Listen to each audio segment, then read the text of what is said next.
This video showed up on my For You page the very first day it was published. Since then, so many of you have shared it with me, asked me what I think. Michel Janse, thank you so much for letting me do this reaction video. If you're curious what an IVF doctor thinks about this view of what it's like and how mind-bending it can be to be an IVF baby, now an IVF adult, you're going to want to watch this video. All right, let's get into it. Let's listen to what Michel has to say, and I'll let you know what I think. Let's talk about how weird it is to be an IVF baby as an adult and to think about that. Excellent hook. I'm already interested. So she is going to tell us what it's like to grow up knowing that she was born via IVF and what it's like now to be an adult and know that her parents did IVF and that that's how she came into this world. I'm curious for a couple of reasons. Number one, I help people build families this way every single day. I'm a fertility doctor. IVF is one of the many techniques that are available to my patients, and I've had a lot of patients complete their families with IVF. So I'm curious what my patients think and what their children think. And then I am an IVF patient myself. I used this technique in order to help build my own family after years of infertility. And I often wonder what my child will think when they really grow up and can reflect on the fact that I use this technology to help bring them into the world. Let's keep listening. So I've talked about this a few times before, that I am an IVF baby and so is my sister. My sister is 3 years younger than me, but technically we were from the same batch, if you will. So we were extracted at the exact same time, fertilized at the exact same time, and were created to be embryos at the exact same time. So we jokingly call each other twins because we were conceived at the same time. So she and her sister are not actually twins, even though they're from the same batch of embryos. And you probably know this, but you might not. So the way IVF works is we're often extracting multiple eggs. We know that not every egg is going to fertilize or turn into a healthy embryo or become a baby. And so the more eggs you can get in a cycle, the better chance you're going to have success in the future, because it can take multiple eggs to have a successful live birth. And so in that process, multiple eggs are extracted and fertilized and the embryos grow. And we often transfer one embryo, can have a baby, and freeze the rest of the embryos and hang on to them until the patient is ready to add to their family. The beauty of freezing embryos is you can try again, whether it's because the first transfer didn't work and you still want to have a baby, or if you've had a baby and you want to add to your family in the future, which is what Michel is describing. So her parents went through IVF and went through the egg extraction, transferred an embryo, maybe two embryos, but Michel was born, and then the rest of the embryos were frozen. And 3 years later, her parents decided to add to her family. And from that same batch of embryos, they thawed an embryo, transfer it, and that's how her sister came into the world. So her mom only had to do one egg extraction, so one time with all the shots and the egg retrieval and the recovery.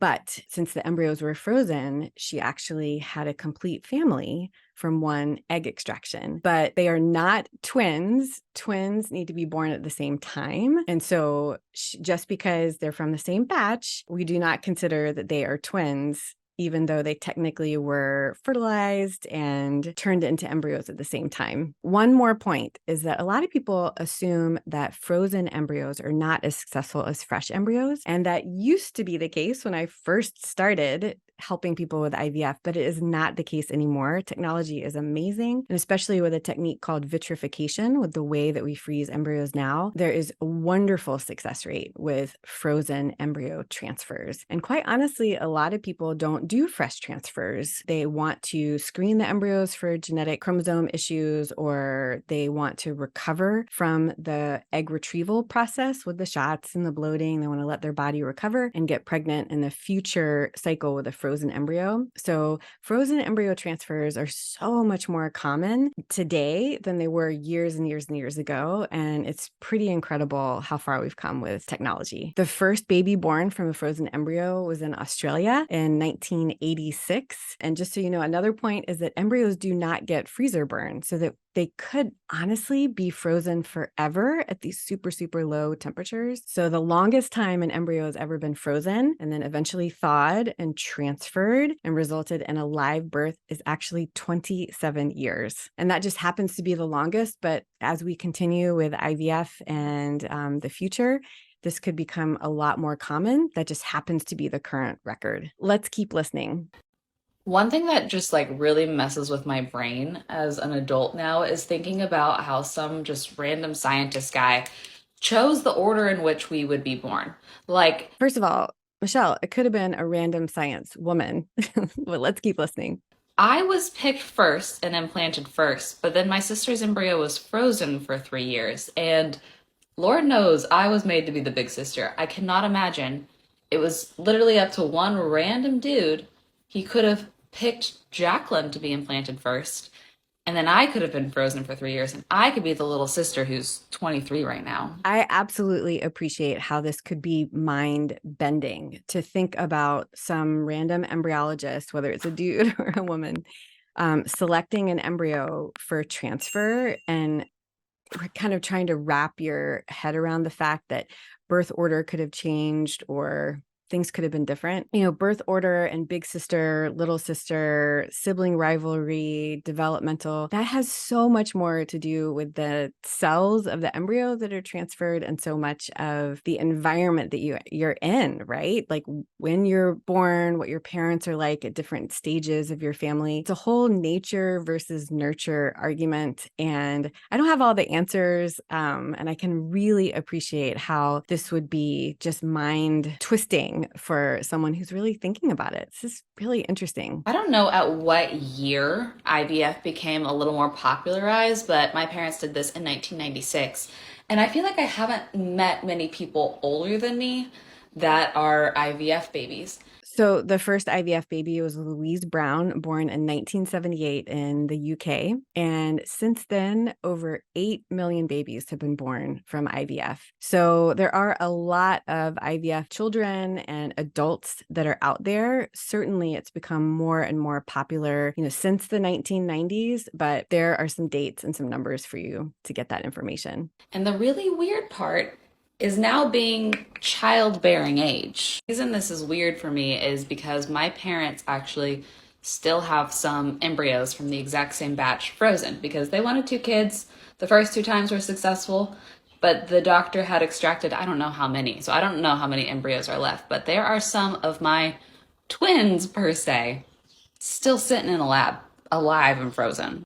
And my parents don't really know what to do. I mean, it's understandable. Like, there are a lot of people that hang on to their embryos for a long time. It can be a really tough decision, kind of knowing what to do with them. And I'm not surprised that her parents are still trying to figure out what to do. it's understandable. Like, you could donate them, but now the procedure is so much more accessible than it was almost 30 years ago. And who would want almost 30-year-old embryos? Like, there are a lot of people that would want 30-year-old embryos. Unfortunately, fertility treatments are not as accessible as we would want. Only 19 states actually mandate any fertility coverage or benefits. And of course, there's a lot of companies that do cover fertility benefits, but it is out of reach financially or even just location-wise. There's lots of reasons why people have a difficult time accessing fertility care. And embryo donation is an incredible way to build a family. And I just told you that there is a record out there for an embryo being frozen, thawed, and transferred after 27 years. So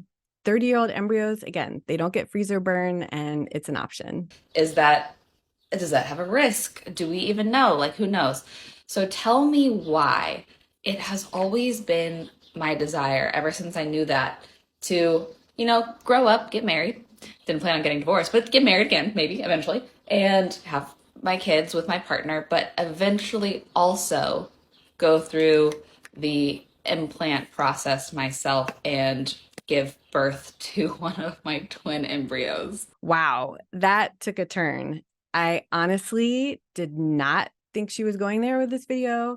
I have never thought about that being an option for my patients. I've never had a patient's child request to transfer embryos, but also, I mean, my patients' children are teenagers now, from the earliest treatments that I did. And so I don't have patients that have children that are, in their 20s or 30s or thinking about having their own family yet. And so I'm not aware of this happening in the world. I just honestly hadn't thought about that before. Let's keep listening. I just would want to know, especially if it was a boy, what a little boy sibling of me was like and to bring that baby into the world. And I'm just so curious. Will I actually do it?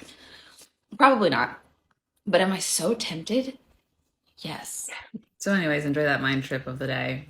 Have a good weekend. Definitely a mind trip for the day that I saw this. And since then, I've been really thinking about it. It makes you think about where we come from and what makes us who we are, birth order, twins. I think that there's a nature versus nurture. There's a genetics versus environment that we're raised in, kind of discussions that could be had. I mean, certainly you could watch this video and just focus on the bizarre thoughts of carrying your twin embryo, like she put it. But I think there's a little bit of a deeper level. And I will say that the longer I am a fertility doctor, the more humble I get. What we're doing is we're increasing the odds. The success rates are dramatically higher than they were when I first started in this field. It's amazing what we can do and help build families, but there's still times where it absolutely doesn't work. And it's very humbling. Everything can go right. It can be a beautiful embryo. Everything goes great with a transfer, and we still don't have success. So we still don't have complete control over this whole process. And whether it's nature versus nurture, genetics versus environment, who we are, it's more than just kind of cells in a lab, just a lot of food for thought. If you'd like to hear from another IVF adult in that perspective, I interviewed Louise Brown, the very first IVF baby, born in 1978. What a wild ride. You can listen to that interview. She is a lovely person, an incredible insight into how far IVF has come and how the world has embraced it and rejected it. That interview is on my podcast, Baby or Bust. We'll put the link in the description here. An incredible interview, incredible insight, and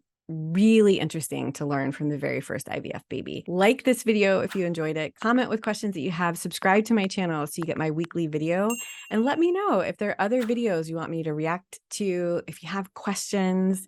A lot of this content on this channel comes from you and your questions, and I absolutely appreciate it. Got a lot more educational content here for you, so make sure you stick around for more learning.